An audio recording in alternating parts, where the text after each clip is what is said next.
হয়েছে বাংলার মাটিতে।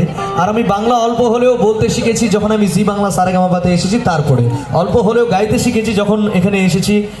বাংলার মানুষরা আমাকে খুব খুব ভালোবাসা দিয়েছেন, তাই আজকে এমন এমন সুন্দর সুন্দর মঞ্চে আমরা দাঁড়িয়ে গান করতে পারি, তাই তো। কিন্তু আমি সবসময় নিজের বাংলাকে রিপ্রেজেন্ট করার চেষ্টা করি। বিভিন্ন জায়গায় গিয়েও আমি নিজের বাংলার জন্য গান গাইতে চেষ্টা করি।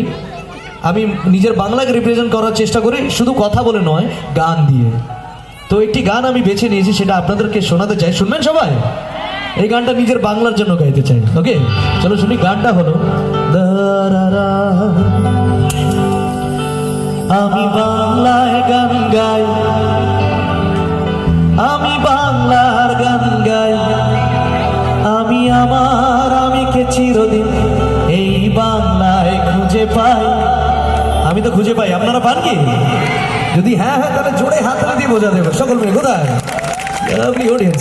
এই একটা গান আমরা নিজের বাংলা মাটির জন্য শুনবো। ওকে, রেডি? চলো 1 2 3 1 2 3।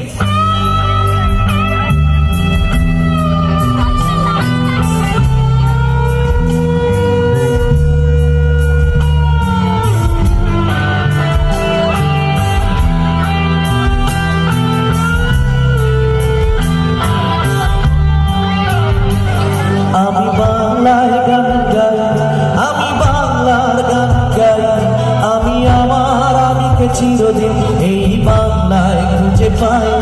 আমি বাংলায় গান গাই, আমি বাংলার গান গাই, আমি আমার আমিকে চিরদিন এই বাংলায় খুঁজে পাই। আমি বাংলায় দেখি স্বপ্ন, আমি বাংলায় বাঁধি সুর, আমি এই বাংলার মায়া ভরা পথে হেঁটেছি এতটা দূর।